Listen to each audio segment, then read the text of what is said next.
In today's episode of the podcast, I sit down with country artist Warren Zeiders. Now, Warren is currently on tour for his new album, and he was playing a show in New Braunfels, Texas, which is right down the road from the Austin area. And funny enough, Warren and I grew up in neighboring towns. We didn't know each other or know of each other as we were growing up. I'm a little bit older than Warren. But as I was listening to some country music a couple of years ago, I came across Warren's music, and I saw on one of the albums, it was titled 717 Tapes. Now, the reason that 717 is applicable is because that was my area code growing up. So to see those numbers together, it grabbed my attention. I did some research, found out that Warren Zeiders was from Hershey, Pennsylvania, which is right next to Palmyra, Pennsylvania, where I grew up. So I reached out to Warren, we connected, we've talked back and forth a little bit over the years. I've enjoyed his music.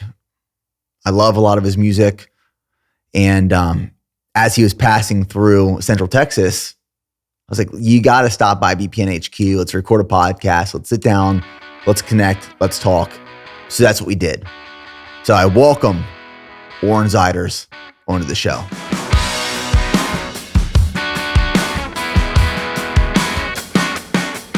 Okay, today on the podcast, we have Warren Zeiders, another 717 boy. What's up, brother? I'm good, man. I'm good. 717 in the house.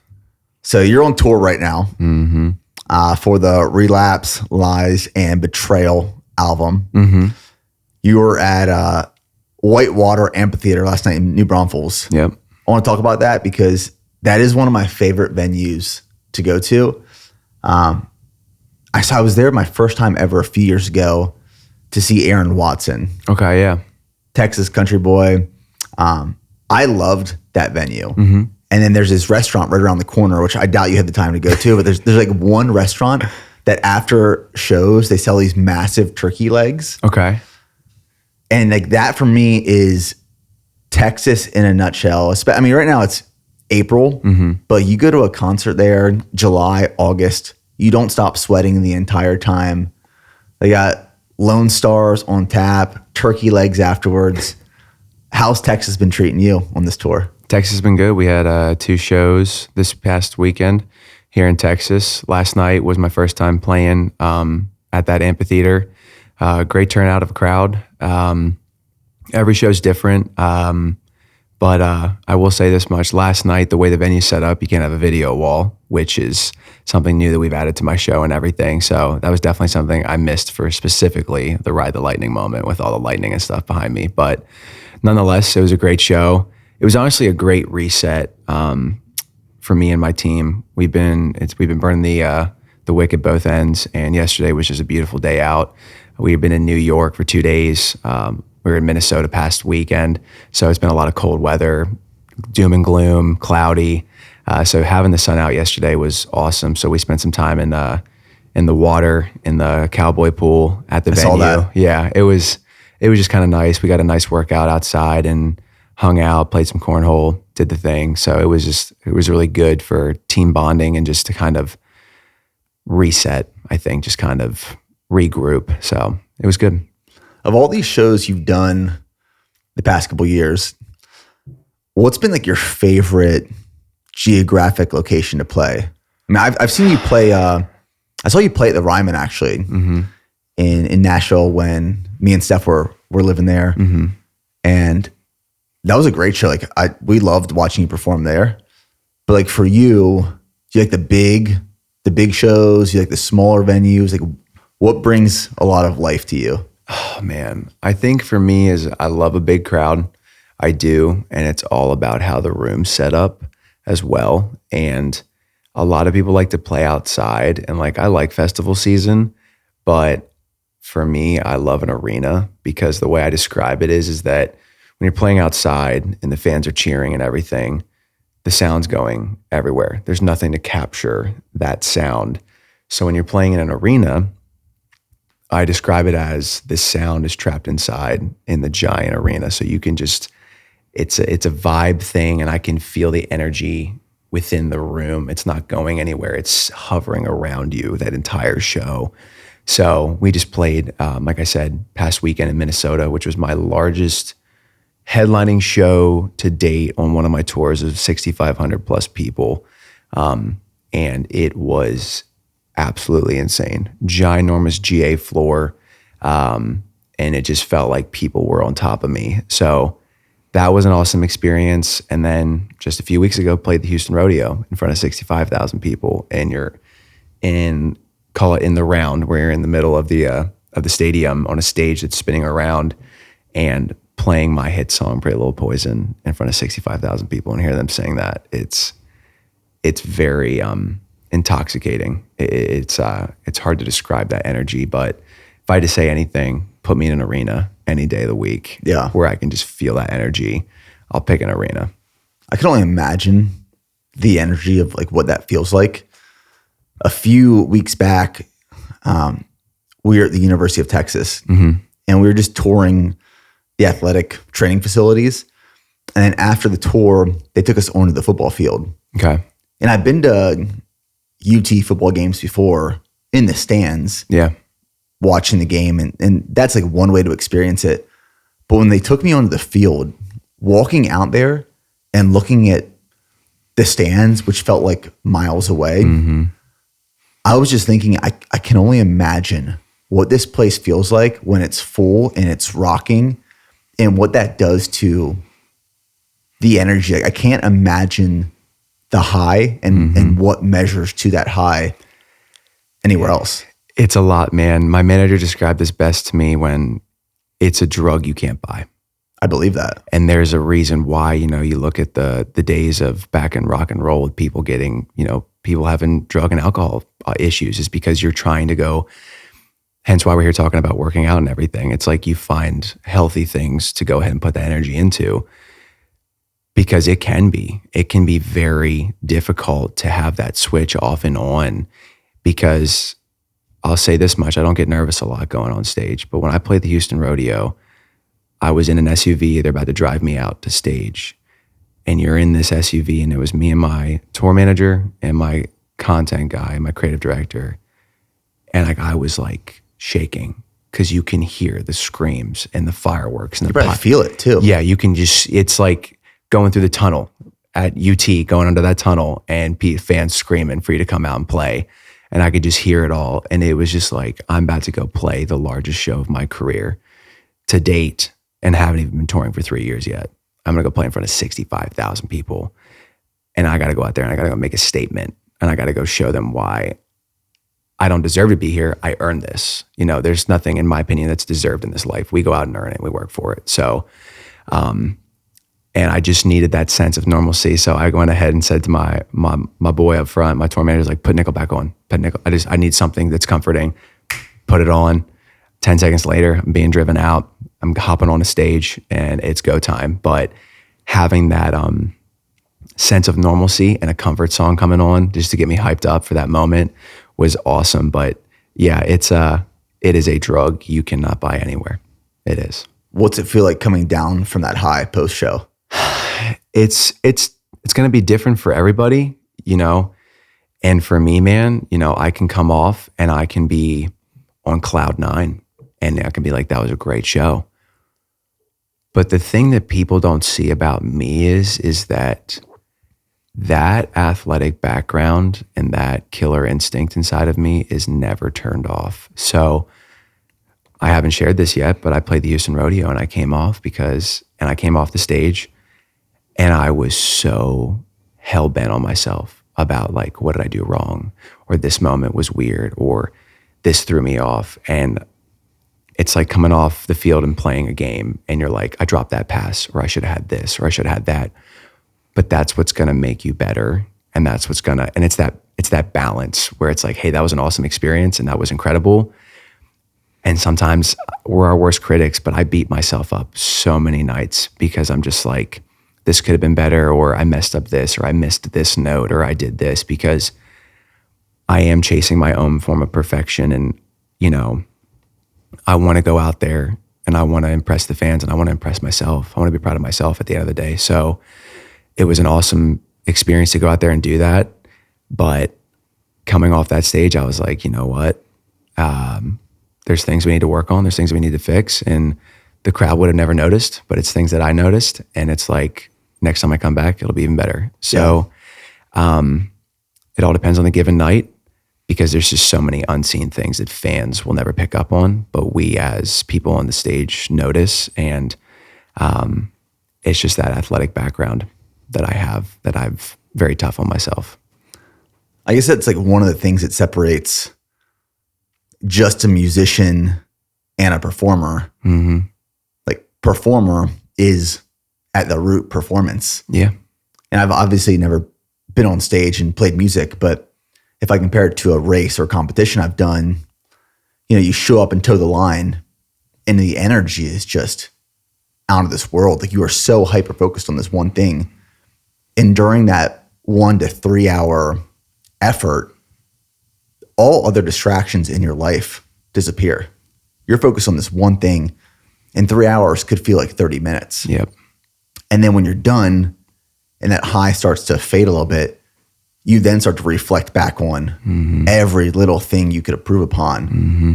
And I'm sure like that hyper focus and that critical component of yourself can actually lead to some dangerous thoughts if you get stuck in that. Yeah.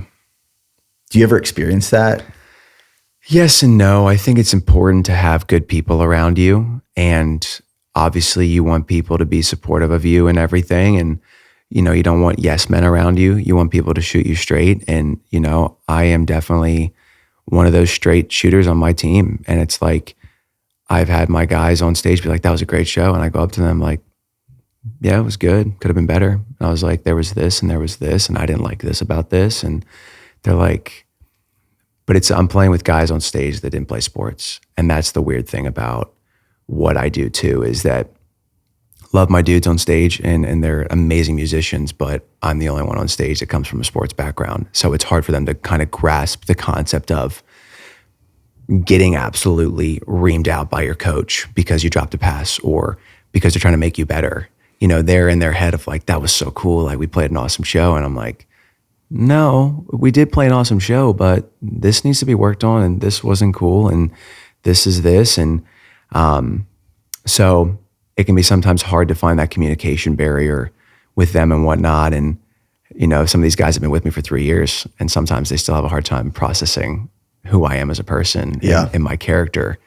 But yeah, it can be hard sometimes because I do, man. I do beat myself up, and it's because I do care so much about what I do. And there's people out there that go out and do the thing and don't think twice about it. And that's their game and that's what they do. But I'm up there night after night giving it my all, and I'm not going out and drinking. I'm not going out and partying. I'm getting on the bus. I'm showering up, having a snack, watching a movie, going over content, figuring out what we're doing for the night. What are we doing tomorrow? So yeah, very disciplined, I guess is a good way of putting it. I think it's a really important thing that you identified there is not having just yes men in your corner, especially at the level of exposure and excess that you're experiencing right now.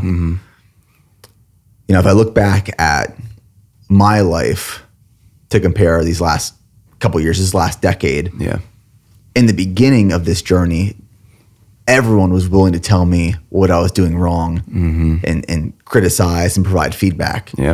But then as you climb and you improve and you get better, less and less people are willing to tell you what you're doing wrong. So like right now I have a few people that I can count on one hand who I know are going to pull me aside very tactfully and tell me what I'm doing wrong and how to improve and call me out my crap. They won't do it in large groups or out loud, but in private, they will provide me constructive criticism. Who in your life are those people right now? That aren't the yes men, but are those who will tell you what you need to know, not what you want to know and hear? Yeah, I think the first one that comes to my mind is my dad, who you just met. My best friend. Both my parents gave up their careers to come work for me full time over a year ago, and now they live in Nashville. And my parents are the most qualified people for the positions I put them in. Come from a family of entrepreneurs and business backgrounds and everything. So there's no two more people I trust than those two right there who want nothing from me at the end of the day. They just want me to be successful and want the best for me. So my parents right out the gate are the two people that I would go to and are not afraid to share their opinion and tell me, hey, you could probably cut back on some of the language on stage some nights because you do have younger kids there and you want to be a good example. And, some nights you're on stage and you're up there for an hour and a half and it's a blur. You get off and you're like, you snap out of it, but it's just like, oh, I didn't even realize I said that, or I didn't even realize I said that many times. So it's I would say my parents. I think I have a good management team around me. I just had a conversation with my head booking agent who was at one of my shows and shared his opinion. And before he could even finish a sentence, I was like, I already know what you're going to say, and I'm completely in agreement with you of knowing what you're about to say to me. So it's like you said, you can count them on your hand, and I think that that's important to have that small knit group that's going to come to you and shoot you straight and kind of give you not necessarily what you want to hear, but you need to hear it. I'm really curious, and I want to get more into this topic a little bit later in this conversation, but you have grown really fast over these last couple of years, and you're still pretty young. You're 25 years old right now? Yep. What are some of the things you've done to, I guess, to say manage the ego as you've grown at this rate? Because the rate at which you've grown is remarkable. Yeah. I think it was just a few years ago that you weren't even playing music. Yeah. And now you're on tour. Yeah. Your whole family's on tour. Yeah. Outside of having people like your parents keeping you straight, how have you kept a level head? Because for a lot of people, when you gain that much success that fast, it guides the trajectory of your values, your legacy, how you're showing up, the longevity of success that you want to maintain and accomplish. Yeah. I know I just talked about them, but it is my parents. And, I still have my one best friend from high school, actually from 5th, 6th grade, who I just saw recently, who I don't get to see a lot because we're both, I'm traveling everywhere, but I try to see him as much as I can when I can. And him and I've stayed in contact, and he's been my homie since 5th, 6th grade, and just kind of having that normalcy when I see him and just going down memory lane and just knowing that he's been with me since day one and wants nothing from me. And it's just a dude that knows me as the guy that he went to school with and became friends playing lacrosse and stuff. So, but it really is my parents, man. My parents, I didn't come from a family with money, being from Hershey, people that know that area, they think of, doctors, lawyers, and all that kind of stuff. Like, my parents worked tooth and nail for everything. And then there was times where I was old enough to realize that, like, there were some not so easy times in the house, but I was old enough to understand that. So for me, it's like my parents raised me in a Christian household. My parents raised me around my grandparents, who I'm also very close with, Christians, very supportive of what I do.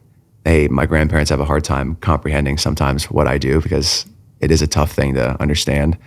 But I think for me, the best decision I made to keep ego in check, or, making sure that success doesn't go to my head, it has been the family dynamic that I do have, because I trust my parents with my finances. My parents have been my ride or dies, never missed a lacrosse game. We're there for all my travel games with me all year round, 365 days a year for, summer tournaments, showcases, trying out for college, all that kind of stuff. They were always with me, and it only made sense that they would come on this journey with me. And the thing about my parents is they didn't force themselves onto me. It was my decision to do that, because the music industry, man, is a scary place, man, because you don't really know who you can trust. I believe that. It is a very scary place. And I feel bad for, other younger artists that don't have good people in their corners, or at the end of the day, you don't know where your money's going. You don't know how it's being spent. And you're going to wake up one day and realize you might not have enough. You might realize you just toured for a whole year and might not have a lot to show for it. But that was the right thing to do. That's what the industry does. That's what we should do because everybody else does it.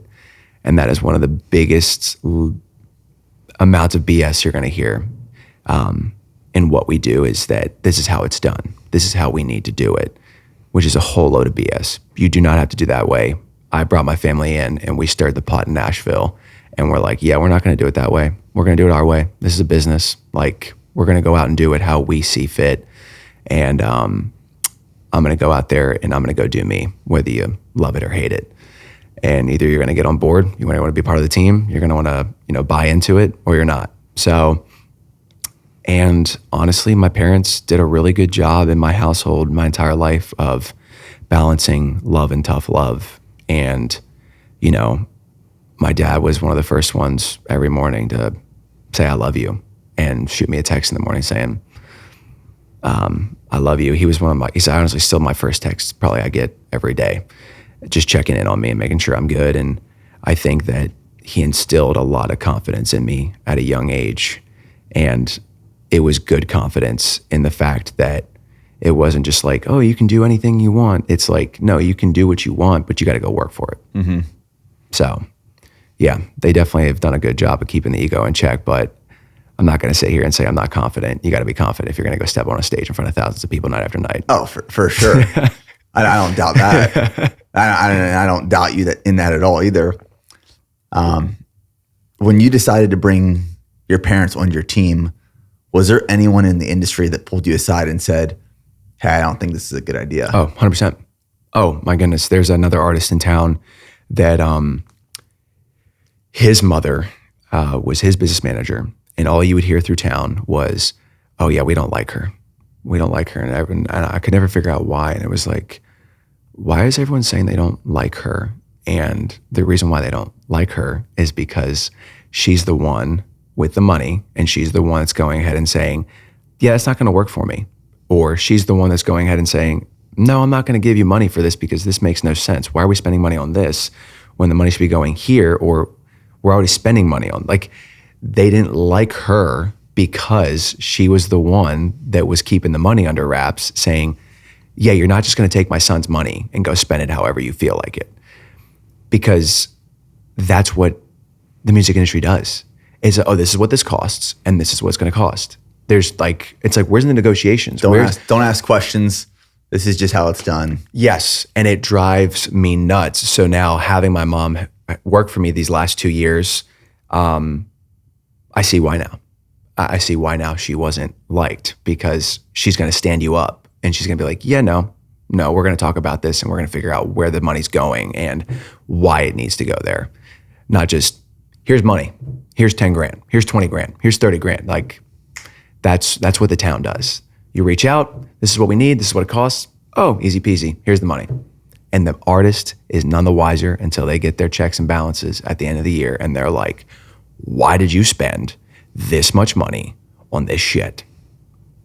The P&L is upside down. Yep. Yeah. I mean, people won't like the yes man or yes woman when they are pushing back against what is expected, or resisting the norm. Yep. And asking questions. Asking questions typically is offensive to a lot of people who have experience in a certain space or industry. Yep.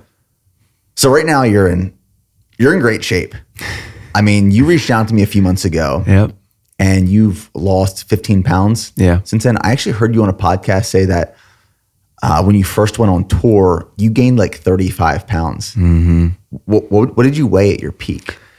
So let's think about this. I was in really good shape prior to like signing a record deal. And then when I signed the record deal and going through that process of meeting with all these record labels and publishing companies and bookings, you're eating, you're out late, you're drinking, you're this, you're off your regimen. It's a whole shit show. So I probably was about 215, 220 at my heaviest. Oh, wow. I was a big boy. I was, man. And I was drinking beer left and right. I was never out of control at whatsoever. I've never been a seriously heavy drinker, but it was just like, it adds up. It does. It does. And then I was dating someone at the time that didn't mind me being a little bit bigger because, the women, they looked past it, now that you get into my wife loves when I'm heavier. She wants me to pack on the pounds. Like if I'm getting too lean or you're skinny, more cuddly. Yeah. She's like, put on some weight. Like, come on, Steph. Come on, you guys are supposed to be pushing me forward. Yeah. So yeah, I was a big boy, and it's been a process, back and forth, losing weight and stuff like that. And what's funny is like looking back, I was talking to my content guy before coming on here this past weekend. I was like, dude, what's so funny is that you and I thought I looked so good when I was weighing 185, and you're in that moment, you're like, man, I look good.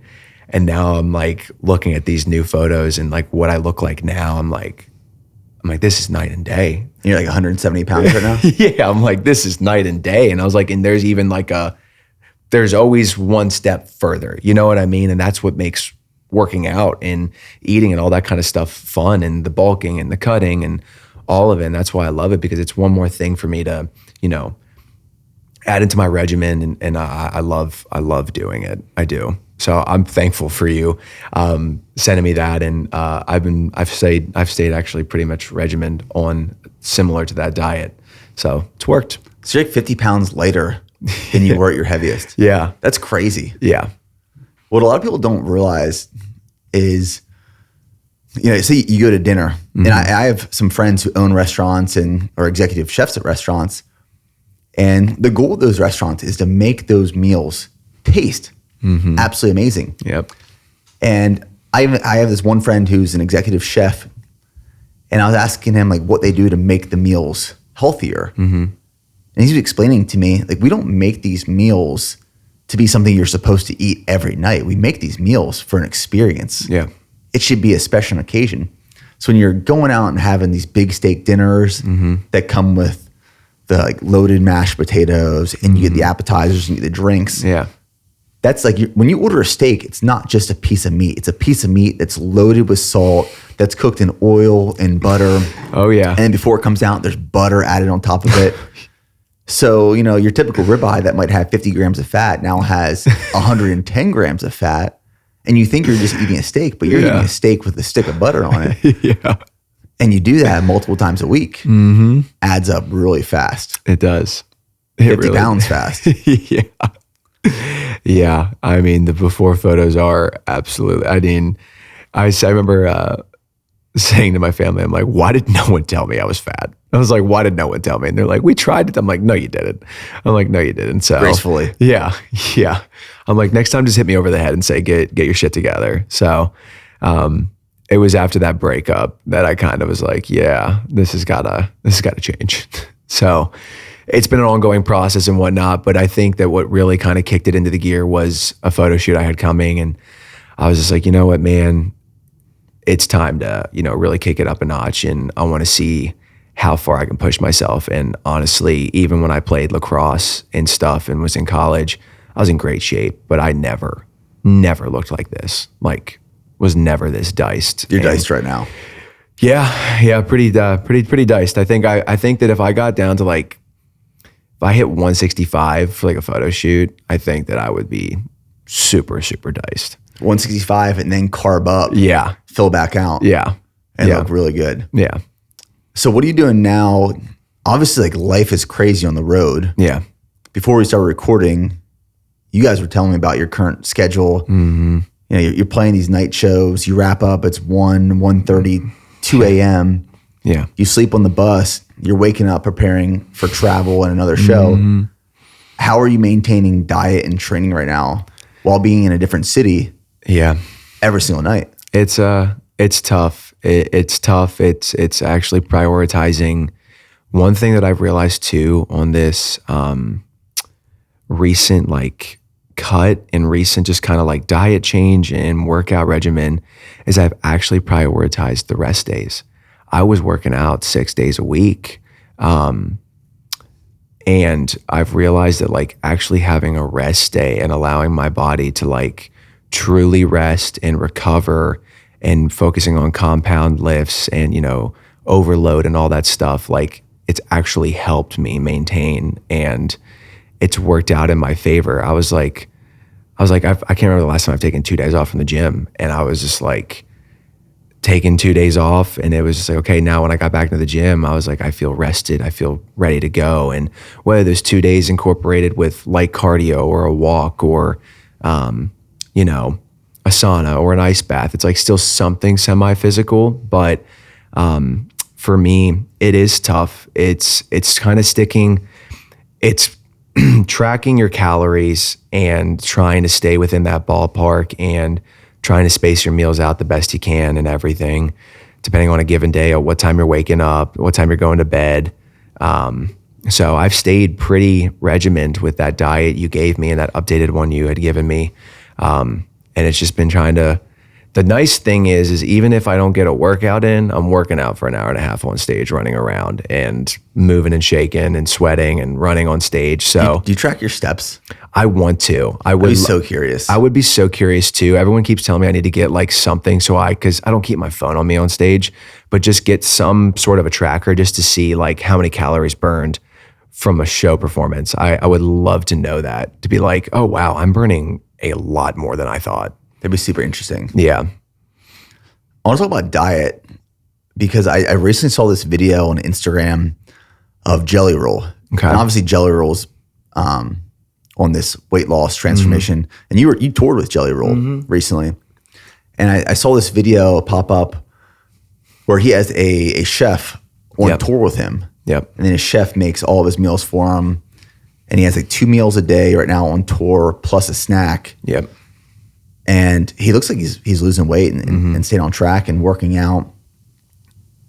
Do you have someone with you that's making meals, sourcing meals, or are you just like trying to find whatever's convenient and available? It's normally sourcing meals. So normally we're having catering at these venues and stuff like that for my team and everything. So my tour manager will advance to the venue like, hey, have the chef make him a steak, or have the chef make him a sweet potato, baked sweet potato, or diced up sweet potatoes. So like normally in the morning, I'm normally doing what you're saying. I'll eat about 4 eggs. So the venue will make those for me. I'll do my egg whites, I'll do my blueberries, I'll do my half a bagel, and then my coffee. And then lunch is normally about 2 8-ounce patties, or and then there's no much cheese in them, and then I'll normally scrape the cheese off and just put honey over them, and sweet potatoes. And then dinner is normally either another burger or a steak. I cut off all the fat, eat the steak, another baked sweet potato, and then post-show, I'll eat like non-fat Greek yogurt with some honey and some blueberries and have a little sweet treat at the end of the night. But what I've found is, honestly for me, is I have found eating the right meals and I'm eating almost like 4 meals. And that's not even including like the banana and dates that I eat with sea salt and honey before I go work out and whatnot. But it's like, I've found that eating more meals, but the right stuff, has actually helped me maintain and like kept me on track. Like everyone thinks like, oh, if I just eat a smoothie in the morning and I fast and then I'm like, no, I need the fuel. I'm like, if I'm going to be working out and going on stage at night and performing, I'm like, I need the calories. I'm burning them off. Like I need to hit my protein intake. And people are always afraid of carbs too, but if it's the right carbs, like the right carbs ratio for building muscle and the maintenance and everything. So I've taken your diet, I've added a few more things, but it's worked for me. I've maintained this level of weight where I wake up in the morning sometimes and I weigh 167 pounds in the morning on an empty stomach. And that's when I look the most diced. I'm sure going into like this summer too. Oh yeah. Being on stage for 90 minutes. Yep. You're probably burning well over 1,500 oh my goodness. calories. Yeah. And that's another thing too. Plenty of water, hydration, electrolytes, all that stuff. Yeah. It's especially like you said, sweating my ass off on stage in the summer, just absolutely drenched. So yeah, plenty of calories being burned, especially summer festivals. Do you have a pre-show meal? And I asked that because I listen to a lot of podcasts about Michael Jordan and Kobe, but Michael Jordan had like a pre-game ritual where he would always have a steak before a game. Do you have like a pre-show ritual meal? Yeah, typically. But like, for example, last night, the way my schedule had worked out with the time I woke up and everything fluctuating, I ended up skipping my pre-show meal because I was like, I'm not going up there feeling bloated. I'm like, because by the time the schedule worked out, I was like, I don't like to eat too close to showtime because I don't want all that food sitting in my stomach while I'm up there trying to sing and all that stuff. So, but for me, it's normally a steak as well. And it's baked with sweet potato. It's been the thing, honestly, for this tour. It's normally my go-to pre-show meal. Do you ever eat cold potatoes? I have, but I mean, man, since doing this diet, like I have fallen in love with sweet potatoes. Yeah, I like sweet potatoes. They're just so good. They're so good. I love cold potatoes. Like I'll do like a red potato or a yellow Yukon potato, poke holes in it, put it in the microwave, and then I'll put it in the fridge and I'll eat it like an apple. Okay. And it's like, a russet is like a dry potato. Okay. But red or sweet potato and like Yukon Gold, though, like that cold is really good. And when you heat potatoes and you let them cool and you eat them cold, they're high in resistant starch, which is really good for your gut and digestive system. Oh. So there's two foods that are really high in resistant starch: cold potatoes after they're heated and cold. Okay. And then green bananas.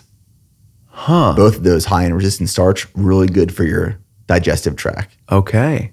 So would you eat a sweet potato after warming it up and then making it like an apple? Did you say? Yeah, dude. Like a cold sweet potato for me is like dessert. Okay. Where the way I make my sweet potatoes is I'll throw them in the microwave for like 4 minutes, put some holes in them. Yep. Then I'll wrap them in tin foil, finish them off in the oven. Okay. And then I'll let them cool and I'll put them in the fridge. Okay. And then when I want a sweet potato, I'll just take it out, unwrap it, eat it like an apple. And it's like super sweet. Okay. Maybe I'll throw I'll cut it open, put some flaky sea salt, a little honey and cinnamon on there. Now we're talking. Man, the sweet potato for me is literally dessert. Oh yeah, 100%. I love it. Yes. Okay, now I got to try that now. Okay. I don't know if you've tried the viral meal going around right now. That's diced up sweet potato, like cooked sweet potato. Okay. Ground beef. Okay. Cottage cheese. Okay. Avocado, and then you cover it all in honey. Okay. And it just works. Okay. It is so good. I'll have to try it out. The only thing that I've tried to get on board with it, man, I wish I could. I've tried the avocado. You don't like avocado? I've tried it over and over again, man. It's just one of those things. Just one of those things I couldn't get on board. Do you like guacamole? No, I don't. That's sad. I know. But hey, people can't come at me. I've tried it. I've tried it numerous times. I've tried to get on board. I love avocado. So the first time I came across your music was probably 2 years ago. Okay. And this was like before the blow up, I guess you can say. Yeah. That happened these last 2 years. And what grabbed my attention is I was listening to Spotify and listening to country music, and it's just kind of like feeding me new music. Mm-hmm. And then West Texas Weather popped up. Mm-hmm. And I was like, oh, dude, I love this song. And then I saw the 717 and like 717 tapes. Yeah. And in my head, I was like, there's no way this dude is from Central Pennsylvania. So I Googled your name and then 717. It was like Warren Zeiders from Hershey, Pennsylvania. It's like, no freaking way. I grew up in the town next to you, Palmyra, Pennsylvania. Mm-hmm. You grew up in Hershey, Pennsylvania. What year did you graduate high school? I was 17 grad. 17. I was 09. Okay. So I was a little before you. Yep. But I could not believe you were from Hershey, Pennsylvania. I know. It was funny when you DM'd me and you're like, yo, man, I'm from Palmyra. And I remember the DM still. And I remember telling my dad, being like, hey, two of us got out of that area, made a name for ourselves.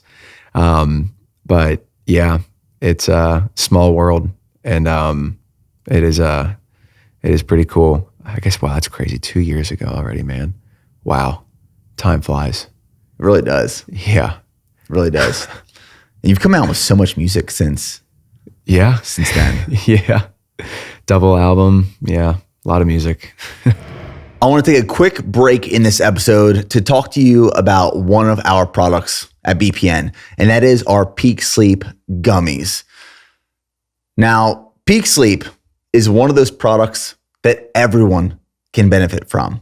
Everyone can benefit from better, higher quality sleep.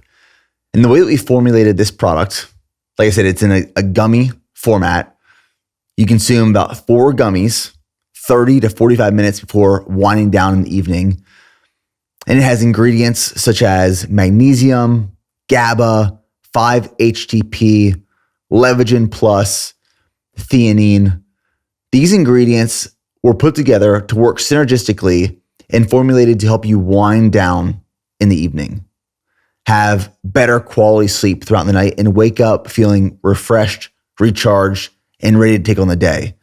It is non-habit forming. We did not use ingredients such as melatonin that might leave you feeling tired and groggy and foggy and struggling to get out of bed in the morning. No, we didn't want any of that. We wanted to help you wind down, sleep better, and wake up ready to perform. Peak Sleep is much more than a sleep supplement. This is truly a recovery and performance amplifier. So try Peak Sleep today. They are delicious. It is a berry flavored gummy.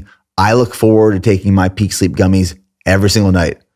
I count down the minutes until I can take my Peak Sleep gummies because they taste that good. They help me wind down. They help me sleep great. And they help me show up the next day ready to perform. Now, back to the episode. So I want to get into some of the music stuff.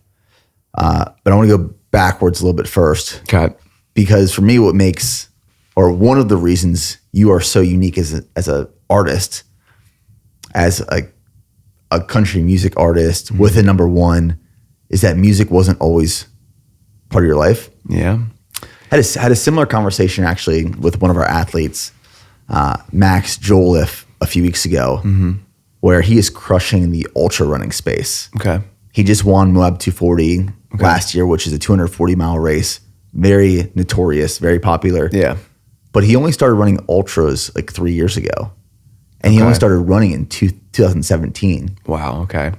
So like, you think back to like in any industry, any space, the people who are at the tip of the spear, who are doing really well, must have been doing it for decades and decades and decades. And they must have been born into a family of ultra runners or born into a family of musicians. But that wasn't the case for you. Yeah. And I want to talk about that, really going back to Hershey, Pennsylvania, being an athlete. Yeah. Take me through that journey of being an athlete, playing lacrosse before music. Yeah. I'll say this, music was always something that I absolutely loved. I always say my love for music began in the church. That's kind of where, I found that I liked to sing, singing in church and stuff like that during praise and worship. And I just recently talked about this, but my first concert I ever went to was a Jeremy Camp and Toby Mac concert with my dad. And that was a moment and a memory I'll never forget. But, growing up, my mom always loved musicals and stuff. So Grease, we watched Grease a million times. The Sound of Music. My sister and I, Disney Channel, you're watching High School Musical, good old Troy Bolton, star basketball player, got the girl in the end because he could sing and everything. My daughter's obsessed with the High School Musical right now. So we're rewatching that. Yep. So good watch. It's a good watch. But yeah, I just always loved music. I grew up loving playing Guitar Hero and stuff, and I just loved I was always singing something. It didn't matter. It didn't matter if it was Christian music or if it was rock and roll or if it was classic country, Justin Bieber, you name it. I was singing something in the car. I was singing something at practice on the lacrosse field. I was singing something, humming a tune during a game. Like I was just always, had a song stuck in my head that I was singing. And I picked up a guitar in, I want to say 6th grade. And I was like, I want to take lessons. I want to learn. I want to do this thing. just kind of as a side hobby. And I sucked at taking the time to practice, and my mom caught on. I mean, she'd come home from work and she'd be like, "Did you practice?" I'd be like, "Yeah, I practiced." Meanwhile, I'm playing Xbox with my friends and whatnot, or I just got back home from practice playing lacrosse, and I was like, I really don't feel like practicing. I'll practice when it gets closer to go actually do my practice. And it would come up, and then my teacher would be like, "You didn't practice, did you?" I'm like, "No, don't tell my mom." So she ended up stopped doing lessons. And whenever I wanted to, I'd just go pick it up and I'd watch YouTube videos and stuff. And if there's a song I liked, I would go figure out and watch a tutorial on YouTube, figure out how to play it. And that's kind of how I self-taught myself, how to play. All that being said, as you previously stated, was I came from a family of no musical background. My parents didn't play instruments. My parents didn't sing, none of that. No one in my family was like, "You have a gift, you should pursue this." But there was always this underlying tone of music just in my life. Me and my family, it was a ritual where we'd always sit down at the end of the night and we would watch American Idol. And we'd always watch The Voice together and everything. Is my life, looking back, like when you ask me a question like this and I have time to reflect on interviews and whatnot and think about it, it just shows to me that I always say the good Lord was just kind of pushing this towards me my entire life. And I was so hell-bent and focused on lacrosse and sports my whole life because that's all I knew and that's what my family background was. And my dad was a star baseball player, tried out for the majors and everything. So like he was just a really talented, gifted baseball player. So it was just kind of without, being said that athletics were pushed onto me, and it was something that it wasn't forced, but I loved it and I committed myself to it. So all that being said, when it comes to the musical thing, there was a time where I was really turned off from the music because there was a video that surfaced all over social media when I was in middle school. And I was trying to impress these two ladies that I had a crush on. And they put it on YouTube without me knowing. And it got out to the whole school before I did puberty and everything. And to put it lightly, I went through a pretty harsh, bullying all through middle school. And then when I got to high school, day one of tryouts for my freshman year of lacrosse, they played the video over the intercom, the audio, through the school during tryouts. People are brutal. They are. High school's tough. High school's tough. And, I don't use the word bullying as a woe is me and feel bad for me. I actually reflect on it and say, again, it's another thing as athletes, adversity. We're all going to face adversity at some point in our life, whether it's an athletic world or whatever it is. But athletics have you have a better understanding in how to deal with it. Honestly, man, hindsight, I wouldn't go back and change a thing. And I dealt with it for 4 years. I had upperclassmen trying to get under my skin. I had upperclassmen trying to get to me because I was talented. I did work for it. I was gifted. And it wasn't just given to me. I worked my tail off for it. So whether you're insecure that I'm coming for your position, that I'm going to take your spot as a senior, you should be nervous. So lo and behold, try to get under my skin any way you can. So did you know that you had the ability to sing then? You enjoyed singing, but did you know there was something there? Yes and no. I think that I had people in my life saying, I was known for the guy that would pick up the guitar around the bonfire and sing and mess around. And they're like, hey, Warren sings, he can sing and he can carry a tune. It wasn't anything like, your voice is 1 in a million. You need to pursue this. And I never, the way I sound now, that was through searching and developing and refining and practicing. And, just like practicing, just like running, just like working out, you're going through the process, you're refining your craft, you're getting better at it.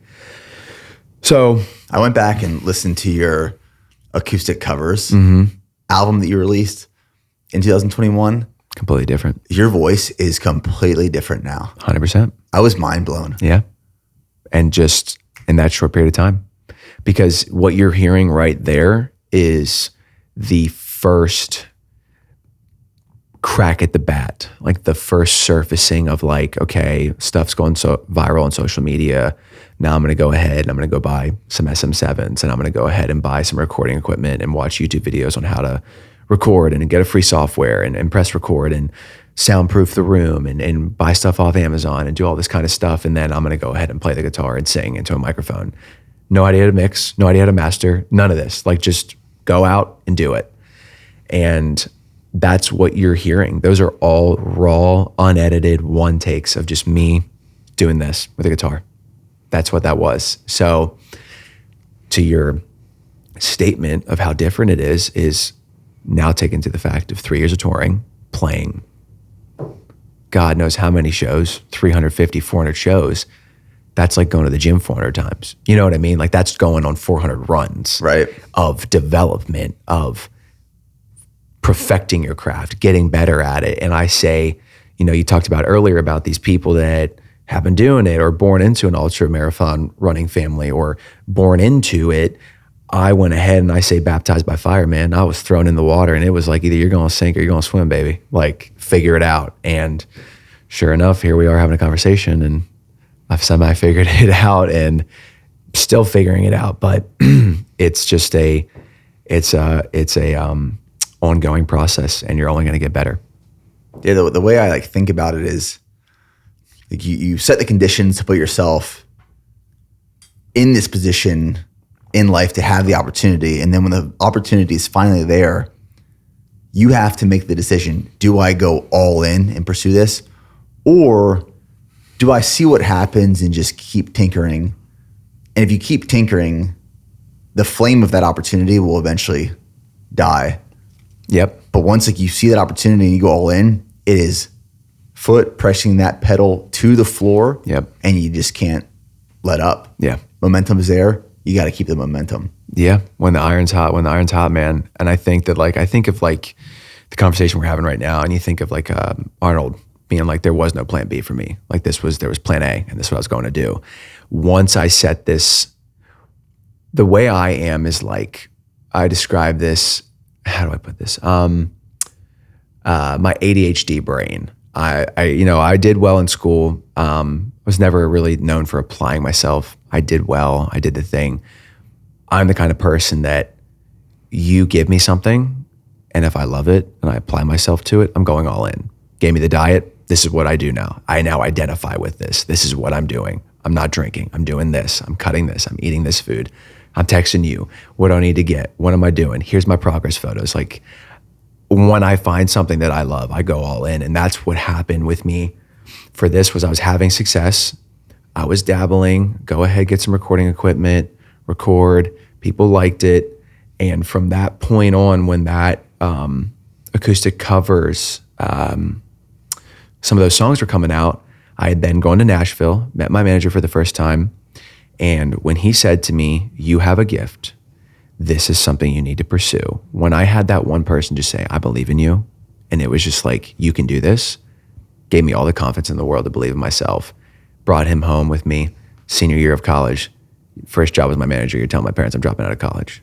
And he was like, okay. Because at that point, my brain flipped a switch. And I'm like, I'm committed. This is what I'm doing. I don't care what anyone else says. I love my parents. I appreciate your opinion. It's valid. Don't want to hear it. I'd already checked out at that point. So I came home. He tells them that. Parents aren't convinced. They say no. I go ahead and reach out to my advisor, say I'm dropping out. Didn't even tell them. I was like, I'm dropping out. After I'd done that, I went downstairs. I was like, Mom and Dad, I don't know how this deals with payments or whatever. I know, loans or whatever, but I just want to let you know, like, I dropped out. And I talked to my manager, Charlie. I was like, I'm going to go down and see him next week. So I need you guys to book me a flight. And I'm going to go stay with him for 2 weeks. And that's what I was doing. I was going for about a 6-month period where I was going down, and I was staying with him for a week to 2 weeks at his place with his family. And it was, we're going to go right here. We're going to go right here. We're going to go meet with these people. We're going to go to this studio. We're going to cut some of this stuff. And it was just like, I went all or nothing, and it paid dividends, obviously. And how old were you at this point? Were you 20? 21. 21. Yeah, I was 21. I turned 21 during COVID, so I couldn't even go out and celebrate with friends. So it was just like, it was such a weird point of life. I went from just now turning 21, being able to legally drink and couldn't even go out and drink with your friends to celebrate your 21st, to social media success, to I had to grow up really quick. Like it was just like a boom. Like, and it wasn't anything worth having in life is hard. But like, it just came innately natural to me, the way my family raised me and the sports background, and to face all the pressures of like, was it nerve-wracking? 100%. You go from being in your bedroom to then now this record label reach out, this record label reach out. Now we're going to go fly to LA. We're going to go to New York. We're going to go meet with these people. Now we're going to go meet with these publishers. We're going to go do this. And my parents are just like freaking out of like, how do you go from telling us you're dropping out 4 months ago to now we're going to meet with record labels and because you have offers on the table? And I'm like, I told you it's going to work out. So I think I got emotional the other day talking about this.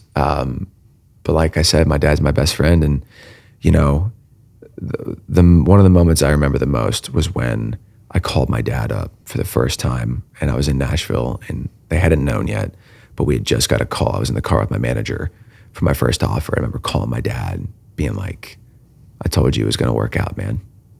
And I just got my first offer for my record deal. And I just remember him breaking down on the phone and just sobbing. I'm just like, you could feel like his proudness and you could feel like the relief of a father of just being like, he's going to be okay. Like he just did what he said he was going to go do. But that's when the work begins, because like you said, yeah, you can tinker in it and you can do this and you can have social media success. But I've seen people sign record deals and I've seen them go nowhere. I've seen people have social media success and it goes nowhere. It's what do you do with the continuous opportunities put in front of you? It's going ahead and playing in front of 700 people from my first sold out show 3 years ago to then now fast forwarding, sitting in front of you, playing on a tour that's got 6,000, 5,000, 7,000, 8,000 people, and then going and playing in front of 65,000 people 3 weeks ago. So at the end of the day, to wrap up the story, God is good and God has played the absolute master role in all of this. The gift was from him, the voice, the hand on my shoulder, the guidance, all of those things that just, it was just innately always there, part of my life, I think. And just the floodgates opened and the opportunities arose and I just took action. I just did it. I have a few thoughts there. One of my favorite quotes is, belief comes before ability. So you have to believe that you can actually achieve before you can actually go and do. And it feels like, from an outsider looking in, this was like a burn the boats mentality. Yes. And what I've found with a lot of successful individuals or businesses and brands is that what makes them successful is being able to hyper-focus. And you oftentimes, at least in the early stages, you can't hyper-focus on multiple things. Mm-hmm. So it makes sense where you had this passion for music, but the focus couldn't be music because it was sports. Mm-hmm. And it was playing lacrosse at college. Mm-hmm. But then when you got the multiple concussions and you couldn't play lacrosse anymore, that was no longer an option. It couldn't be a focus. So as people who are achievers, you sit back and you say, well, what's the next focus? Boom, music is this. I'm all in. It is the burn the boats mentality. I finally believe, now I have to go do. Yep. What I'm really curious about though is, how did that experience in high school, where that tape was released of you singing, and I'm sure that was embarrassing and it kind of killed your confidence a little bit. How did you have the confidence to then go on a larger scale? Yeah. Based off of your previous exposure to when you put yourself out there? I think the biggest thing for me was, we're talking 6th grade when that video came out, and you go through that and you go through high school and everything, and then you get out of high school. the biggest reflection of it all is insecurities. People at the end of the day are going to go try to attack you for anything you can. Like I said, I don't lack confidence. I think that the confidence comes from a good place because it's a self-belief, and you can have confidence if you're a person that's going to go out and do it. If you're going to go out and do the thing, no one can believe in you unless you believe in yourself first. And I think that like there is that thing. I bet it all on myself, and it's worked out. So it's like when you have, man, I've heard this before. It's like, I heard it on another podcast or in the motivational speech. It's like when I can look back here and I can show you the proof is in the pudding of all these things I just did. Well, of course I'm going to be confident, because now you're going to go ahead and look at me being like, well, yeah, he's done all these things that he said he's going to do. So I believe he's going to do the next thing too. So I think for me, you know, yeah, those was a tough time in middle school and high school. But after I got out of that, man, I took a guitar with me to college, even when I went to go, you know, play lacrosse. And the dudes, even on the lacrosse team in college, didn't like it when I had the guitar out because the chicks liked it. You know, oh, he's a lacrosse player. He's a good looking dude. He can sing. Like it was, and of course it got me a good looking soccer player in college. So, you know, it works out. But I just think that for me, like there's always been, I would say this, like my manager said, he's like, I have never seen a guy or an artist have so much hate comments early on in his career than you have. And I think that that's just part of my story, man. I mean, there's people that show up to my shows with, you know, I joke around with the guys, like there's guys that show up to my shows and they're fans, like don't get me wrong, but they're there. And there's like this sentiment of where men feel like they can't show emotion, or they feel like they can't like show that they're enjoying themselves. And I'll bust their balls right on stage. I've actually heard this from a lot of different artists. Yeah. I actually heard Thomas Rhett talking about this once before, where he was watching this guy in the audience. Yeah. And the guy was showing no emotion, and he stopped midway through the show and was like, are you not enjoying this show or something? Mm-hmm. And the guy was like, no, man, I'm like your biggest fan. I love this. I know. But he couldn't read the emotion. But see, that's the thing though, like to them, they have a different perspective, because it's like, dude, I'm up here and I'm looking, like I'm performing, and it's like, I need you to, I'm not saying you have to jump up and down and go all out, but you got to give me something, man. You got to give me a read, because it's like when I'm up there and I'm scanning and I see, it's hard for us to not hyper focus and hyper analyze, because I see that dude, or I see that dude over here, and I'll go ahead and bust their balls in the, you know, in a flattering way, being like, yo, man, like, dog, you came to the show. Like, it's okay to have fun, man. And it normally gets them to crack a smile, and then they're like, okay, like they're relaxed then. But like, there's just like, I feel like, I don't know if it's a masculinity thing or whatever, but it's just like, maybe it's just somehow some people are more observant, and like, that's okay. But it's just like, for me, when I'm up there and I'm jumping up and down and I'm singing my ass off and I'm giving you my all, I'm like, dog, you need to at least give me 10%. Like, I'm like, come on, man. Like, it's a transaction. Like, I'm giving you everything that I got. Like, I need you to just show me a little bit that you're enjoying yourself. Like, I'm not telling you to go get the moon and the stars for me. Just show me a little bit. So I'm glad I'm not alone. I actually don't know. I don't know if I heard that from Thomas, but that's actually funny. Yeah, I heard that a while back, and I thought that really interesting. And I also recently heard you talk about how in Europe, the fans show emotion differently, where it's really hard to read based off of like the UK then in the US, where fans are super engaging. And when you're performing, you're feeding off of that. Yeah. But in Europe, it was completely different. It is, man. And it's even that way in the US too, you know, like a Thursday show is going to be different than a Saturday, because, you know, those people are coming to the show Thursday and they're like, I got to work tomorrow. It's Friday. You know what I mean? Friday and Saturday are going to be different, because people are like, oh, it's the weekend. We can drink. They get let loose. You know what I mean? So those shows are going to be different. Now, depending on the market, it's also another thing. There's so many different factors. It's like, I could have a show Thursday night in my hometown in Hershey, and you know those people are going to show up. And have you played in Hershey? I haven't yet. And man. I'm going to the Giant Center in the fall. I think that when it comes to Europe, Europe was a very observational crowd. They were very reserved, and that's just kind of their respectful way of showing, like, I'm here, I'm listening to the music, And then at the end of the song, it was very much so like a golf clap, like they enjoyed it.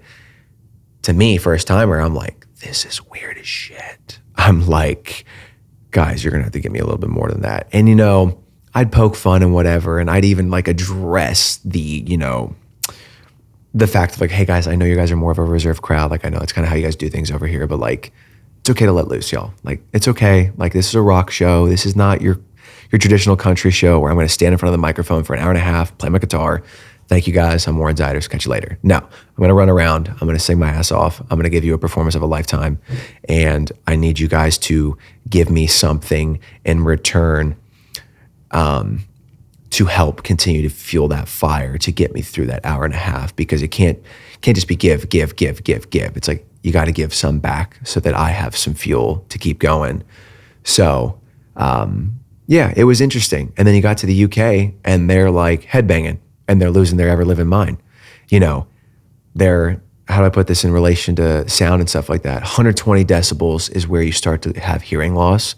There was crowds over in the UK that were hitting 115, like just screaming, manically, singing songs, screaming in between songs, just, holy shit. Is your head ringing on stage? Well, that's what the in-ears are for. But like I've cracked ears before just to experience it, and then your ear starts ringing and you got to suction that shit right back up, because it's just like, it's a lot. So what do you hear on stage? Man, it is, so we wear in-ears, and what you hear on stage is you're hearing the on stage mix, and then there's a front of house mix, what the crowd's hearing. On stage, we have a monitor engineer that's controlling my vocal and the guitars and the drums and everything. And we have our own mixes individualized to each of the players of what we want. So it's like what works best for me is going to be different for what works best for my bass player or my guitar player. Because we all have our own nuances and we all have our own individual ears on what we prefer to hear throughout the duration of a show and what's going to give us the best performance. So, but for me, what I have is, we call them crowd mics. So there's microphones on stage that you put out towards the crowd that go into our mixes. So I'll have my monitor engineer funnel those crowd mics in so that I can feel the show, because it can be very disconnecting when you don't have those. Because, I can imagine. Because you're suctioned off and you're playing in. I have a tendency too, which is probably not good for my ear health, but for my eardrums, but I have a tendency to pull an ear throughout the show. And you'll see that a lot with performers, where you'll see them reach for their ears or they'll pull it out. You'll see it hanging because you want to feel that energy. You want to be able to hear it. You want to be able to, pull from it and use it for your performance, because it can feel very lonely on that stage when you're up there and you can't feel the energy because you're in your head. It probably feels very disconnected. It is. It's like, it drives you nuts. I can imagine. So when was your first headlining show? A show on your own?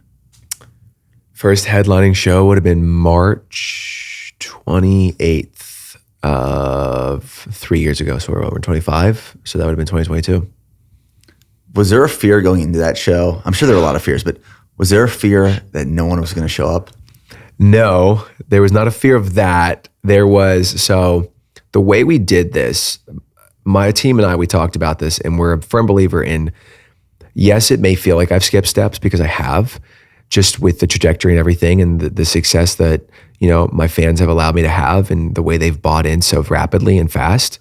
But we went ahead and I signed the record deal. What people don't realize is I spent almost a whole year, probably about 9 months of no touring, nothing. And it was signed record deal. Now we're going to go ahead and get you into these rooms, write, studio, keep putting out good music, figuring out what's the next thing to release.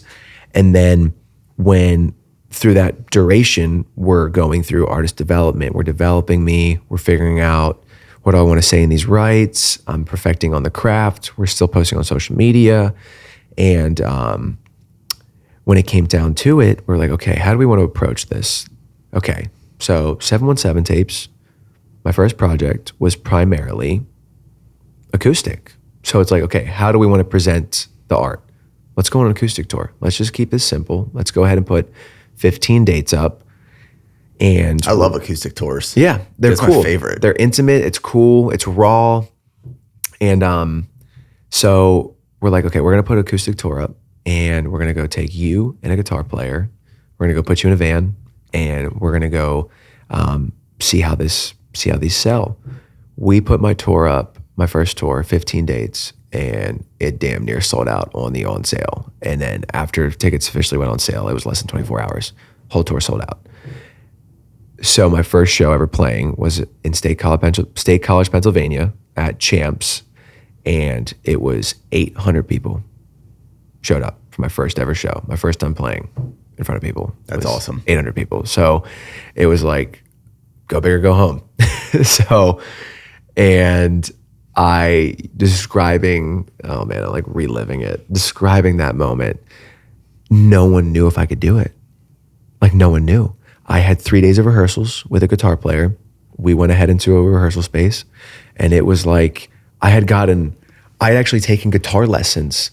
I hadn't taken guitar lessons in years. We went ahead and hired someone and I was like, hey, can you teach me how to play some of my own songs?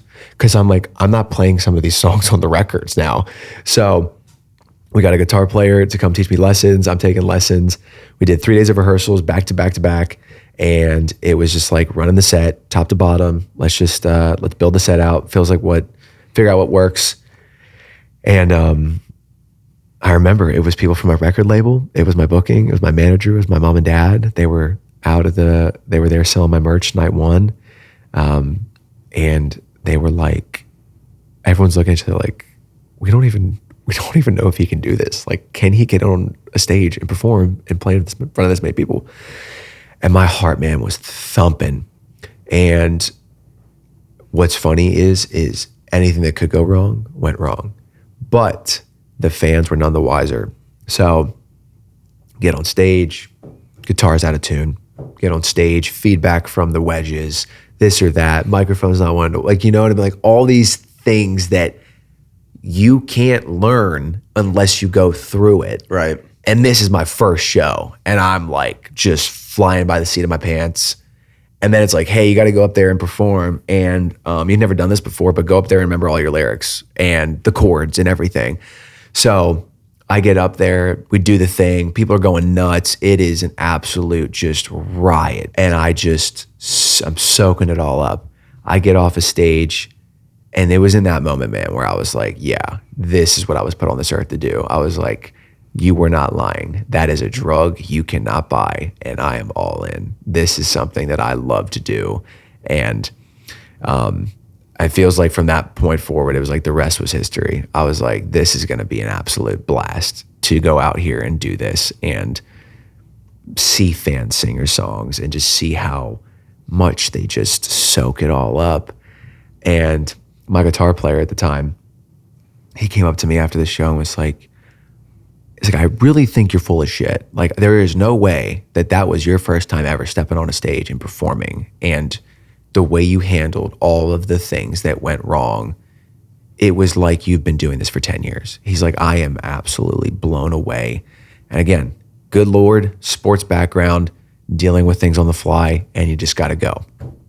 You know what I mean? There's no stopping the show. There's no, hold on, give me a timeout. Like, they don't know that. They bought the ticket. They're there to see this thing, and this is their escape. Like, my issues are my issues. I got to figure this out. We'll figure it out. We'll get through it. But you guys are gonna have the time of your life. So, yes, it was a crazy experience. But yeah. How long after was that from when you released that first song, that Chris Stapleton cover on TikTok? Okay, yeah. During COVID. Yeah, man. So, when was that video? That video was, I just got a one of those like memories that pop up on your phone. Yeah. I just got one of those. It was 5 years ago, just a few days ago. It was like a week ago. It was like 5 years ago. So from me posting that video on TikTok, about a year had gone on of me posting, but it was very, how do I put this? Lackadaisical posting. There was no schedule to it. There was no rhyme or reason. There was no, this is what I'm doing because this worked last time and I'm fully committed to it. it was just like, hey, I want to record a video today. I'm going to go ahead and sing. People have been digging my videos. I'm going to put it up. It was through that year kind of posting those covers and stuff, viral, post, another viral moment. It wasn't until like through that year towards that end where there was one that went like to the moon, and people were like, okay, we've had enough of your covers. Like, we love your covers. This is awesome. What's the original music sound like? And then they wanted original music. And I'm like, I'm not claiming to be a writer. I never said that I was a writer. I never said that I was an artist. Never said I wanted to be an artist. So I always actually give the credit to my fans. I say my followers turned into fans, and I would say my fans pushed me in the direction to pursuing this, because what people misunderstand is that if you actually just pay attention and listen, the answer is right in front of you. And I think that I just listened to my fans and I took their word of advice, and I was like, okay, I'm going to try out and figure out how to write. So I wrote my first song on the run, Childhood Bedroom, recorded it, put it out. And that's about the time where my manager got in contact with me and brought me to Nashville. You don't just go to Nashville your first time and write your first hit song, Ride the Lightning. Like, my story is so just one in a million, because I come to Nashville, second song I wrote in my life is Ride the Lightning. And after writing it, my manager's like, yeah, it's okay, but we should probably write 100 more before we figure out what the next song to release is, because he wanted to really develop the artistry. I go home, I play the song for my friends, and they're like, you should put this out. I'm like, right? I think so. Tease it on social media. Boom. And then my manager's like, okay, yeah, we should probably put it out. I'm like, tried to tell you. So Did you co-write that song? Yeah. I wrote that with Eric Pasley and Rob Crosby. And Eric's a phenomenal writer, and he's done the artist thing for years too. And I think he's kind of taken, a beat on it and whatnot. I'm sure you've probably heard some of his songs. What's this one song that I really love? She don't love you, she's just lonely. Okay, yeah. And he's written, his big hit song was Barefoot Blue Jean Night with Jake Owen.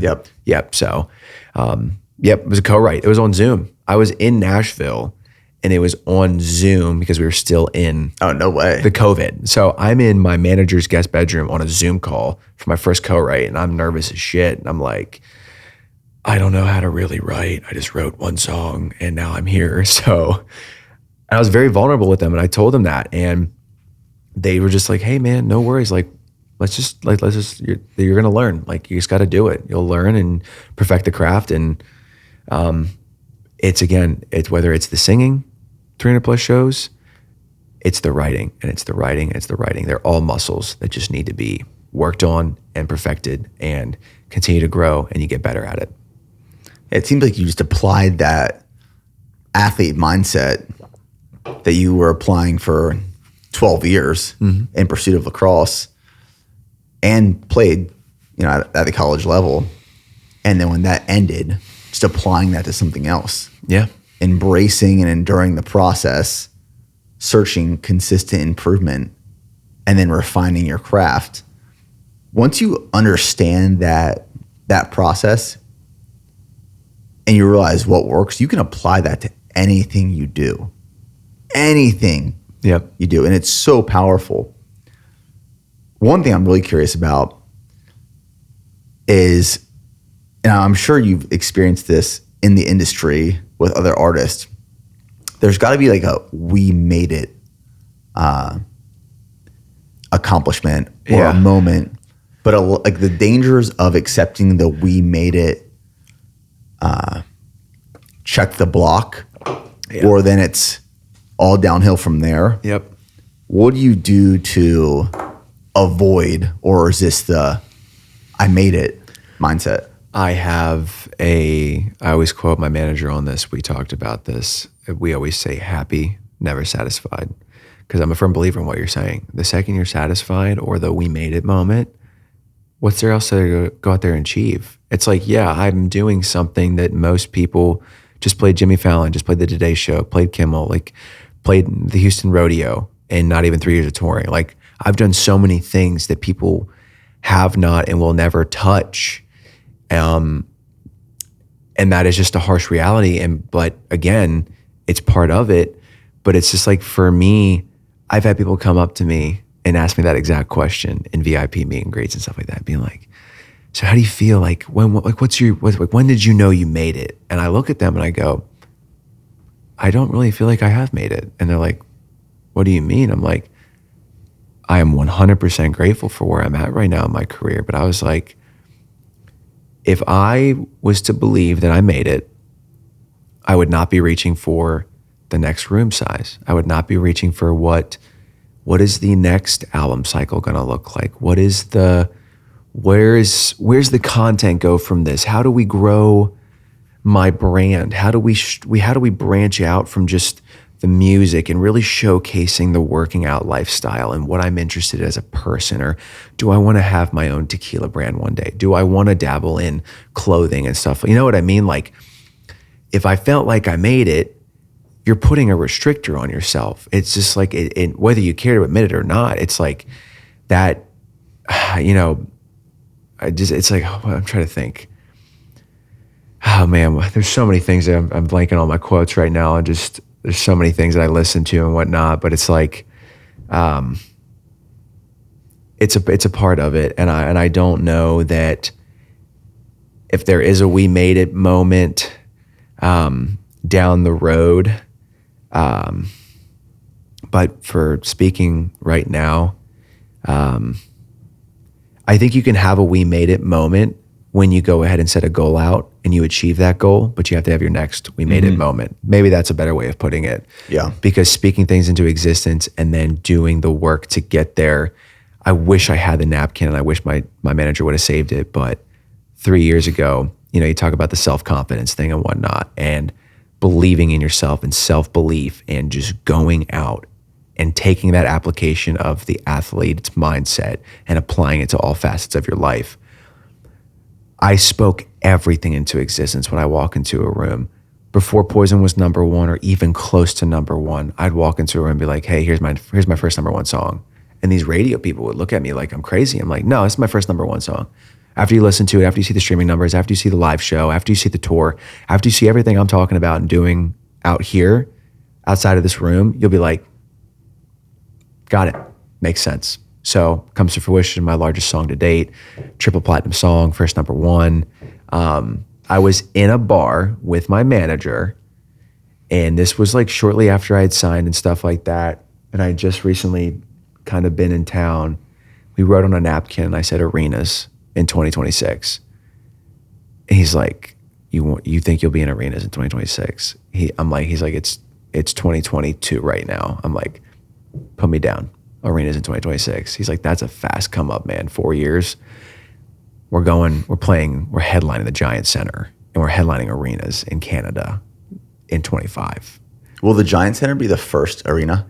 The Giant Center will be the first hometown arena. We're playing some arenas actually in Canada on the fall tour coming up. So we're going to Canada, and we are skipping so many room sizes. I went in Canada last spring, and we went to Canada for the first time, sold out tour, playing 1,500, 2,000, 2,500 cap rooms. Now we're going to Canada playing 6, 7, 8, 9,000 cap rooms, which is a huge jump. Yeah, that's awesome. A year later. So it's just continuing to put the work in. And you said it best though. It's that applicable thing that you can apply to anything in your life. It's like the golden key. Mm-hmm. It's like if you can take that and apply it to anything in your life, you're going to find success. So it makes me think of, to quote Kobe, someone was asking him post Please say it. championship. Please say it. And he goes, job's not finished. Dude, job's not finished. That is the one I was thinking of, and I couldn't think of it. It's one of my favorite quotes of all time. I love Kobe and Jordan's mindset. Oh my gosh, man. I literally thought of that exact quote. Yeah, it's my favorite. This week before I knew because I knew it was coming on here. I was like, the reporter says to him, he's like, you happy? He's like, what's there to be happy about? Job's not done. He's like, well, you're up 2-0. He's like, job's not finished. I don't think so. I just love, my gosh, man. Thank you for saying that. That gives me chills. Yes. Because of just how, like, Kobe and Jordan were so confident but they were so confident because they backed it up with all of the work. Yes. And they were confident because of the preparation they put in. Yes. So when they went to execute, it wasn't a guess of will I perform or not. It was, I'm going to perform. Yep. And I'm so confident in my ability, I'm now going to show myself and all of you what I've been working towards. And that is like, I love studying those two guys. Yep. Love it. I'm so glad you brought that up. Yes, Kobe is 100%, man. You said it best. That's the best way to put it. That you're going into it knowing, people are like, why are you so confident? And it's like, I'm doing all the things. This provides me confidence because I have results that show up time and time again, that I show up for myself, and that I have things to back it up. There was another one too, man. There's so many good ones, but who was it? It was like just after Kobe had lost the championship, or what was it? And he was on, or no, what was it? He's on the court, and a guy shows up and he's still working out. He's in a dead sweat and everything. And the guy comes up to him and he's like, after the game and whatnot, he was like, dude, why are we working out for so long? He's like, because I wanted to make sure you knew that you would never outwork me. Meanwhile, he'd already been there working out for 2-3 hours. It's that mentality of like, and that's kind of like what I carry with me, because like, I feel like no one else is so outspoken about the motivational background and the sports background and talking about it this way, because that's how I think of it. I'm like, you will not outwork me. I will do this 7 days a week to make sure that everything that I've said and spoken into existence and spoken out there, that it will come to fruition. So, yeah. I was running an ultra marathon in 2023. It was called Last Man Standing. Okay. 4.2 mile loop, restarts every hour on the hour until there's one person left. Okay. Everyone else is DNF. And there was this guy that I identified in the first couple of loops who looked like a stud. Mm-hmm. And he ended up winning the Last Man Standing race. He was the last person standing. But I ran up next to him early on. It might have been like loop 2 or 3. Mm-hmm. And we were just keeping it light. And I look at him, I go, how far are you going, man? Like, how far are you going today? And he looks at me and goes, the whole way, brother. And in my head, I was like, he is calling that right now. And I can see it in his eyes. I can hear it in his voice. He's going to win this. And he went and did it. Mm-hmm. The whole way, brother. Yep. It's almost like when you say it and you believe the words you're saying, there's something in your brain, if you have that inside of you and that killer inside of you and that monster that needs to wake up, like you're telling your brain you're going to do it. Mm-hmm. There's no other ifs, ands, or buts. Like it's going to happen. And it's just like, it rewires your brain. And when you do that time and time again, it becomes easier and it becomes more innately a part of you when you continuously get the results because you kept telling yourself, I'm going to do it. I'm going to check the next box. I'm going to check the next box. So, yeah. Chad Wright, one of my favorite things Chad Wright says, he's been on the podcast. He says, your tongue is your rudder. And if you speak it into existence, it will come to fruition for good or bad. Mm-hmm. So if you talk down upon yourself, if you are pessimistic, if you are negative about your disbelief in yourself and what you can do or what we can do, that will happen. Mm-hmm. Your tongue will guide you in that direction of life. But if you speak all positivity and belief in your mind and out loud, that will guide everything. And I always think about that before I say something negative or whatever it is. Mm-hmm. As soon as I say it, as soon as I think it, as soon as I put it out there, that is now guiding my actions moving forward. That's well put. I did want to ask one question. I love your piano versions of your songs. Mm-hmm. Is that your idea? Yeah. Dude, those are my favorite versions of the songs you do. Mm-hmm. Well done on those. Thank you. And then as you were talking about growing up in the church, having a foundation of faith, have you ever thought about collaborating on like a worship album? Like Brandon Lake, for example, just did a song with Jelly Roll. Yep. I'm glad you brought that up. I think that question right there is God trying to speak to me.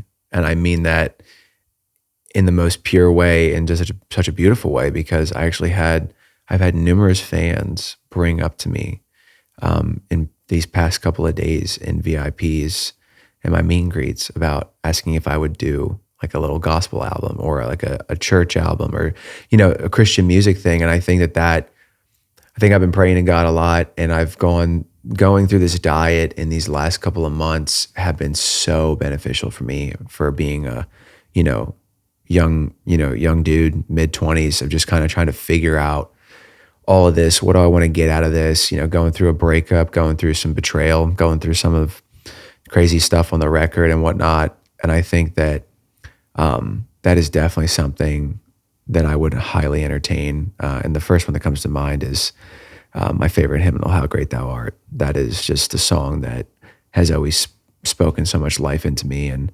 I definitely think it's something on my list of things to do. That would be super cool. Yeah. It'd be very cool to record and listen to. Well, if you were at the Ryman, you heard How Great Thou Art at the Ryman then. Yeah. Which was a spiritual awakening, in my opinion. That was such an awesome moment to share with the fans and the crowd. And that was an incredible show. It was. That was such a awesome, awesome show.